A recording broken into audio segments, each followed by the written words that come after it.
When money isn't enough, his heart reaches out. The night was loud with silence, the kind that presses against the chest until breathing feels heavier than it should. In a city overflowing with lights, wealth, and endless movement, one man stood at the edge of his balcony, holding a glass that reflected everything he owned, and nothing he felt. Money had built the walls around him, but it had also sealed him inside them. And in that moment, as the wind brushed past his face, he realized something terrifying.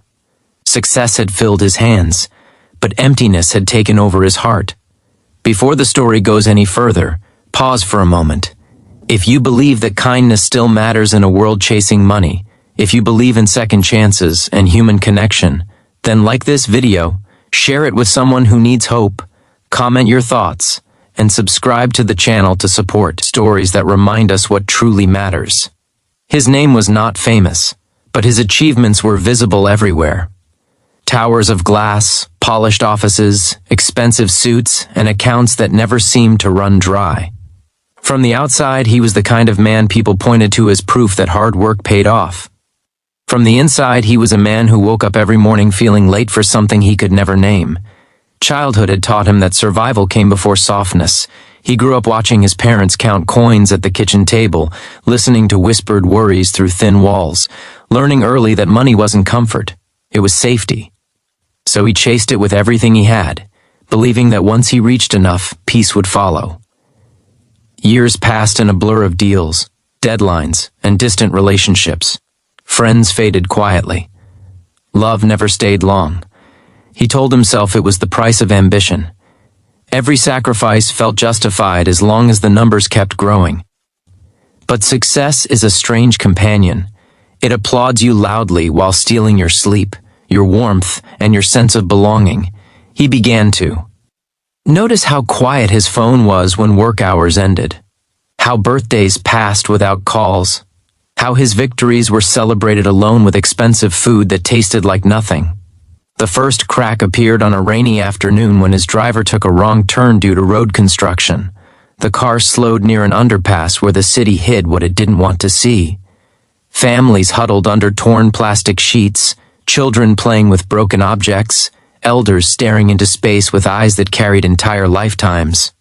He looked away at first, instinctively, the way people do when discomfort feels inconvenient. But something pulled his gaze back. A small boy sitting still, holding a pair of worn-out shoes, not begging, not crying, just waiting. That stillness struck him harder than any plea could have. He reached into his wallet without thinking, ready to throw money at the moment and move on. But as the car stopped briefly in traffic, their eyes met. The boy's look wasn't desperate, it was tired, old in a way that didn't belong on a child's face. In that moment, the man felt exposed. He realized how easy it was to give money and how hard it was to give attention. The light changed, the car moved, and the underpass disappeared behind him. But the feeling stayed, heavy and persistent. That night, sleep refused to come. The image of the boy followed him through the darkness. He thought about his own childhood, the fear, the hunger, the way one small act of kindness from a stranger once kept his family going for weeks. He had forgotten that version of himself somewhere between profit margins and polished boardrooms. For the first time in years, his success felt fragile, almost shameful, as if it had been built by outrunning pain rather than healing it. Days later, he returned to the underpass alone. No cameras, no announcements, no entourage. Just him and a bag filled with food, clothes, and medical supplies. But when he arrived, uncertainty gripped him.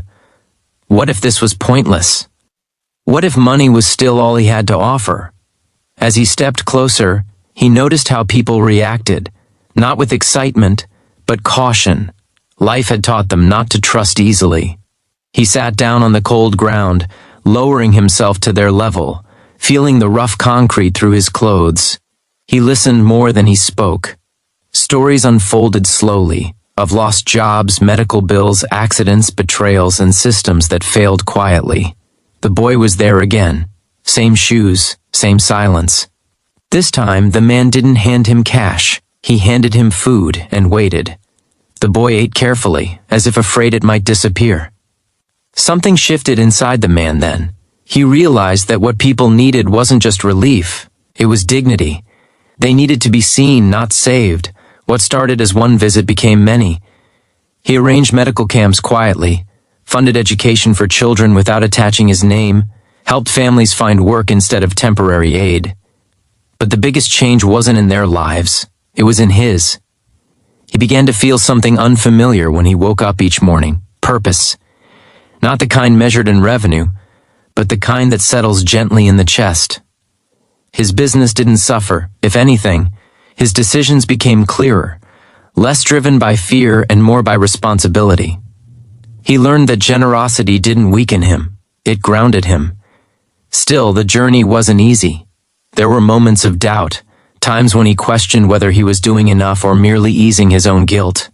The world didn't suddenly become kinder. People still struggled. Pain didn't vanish.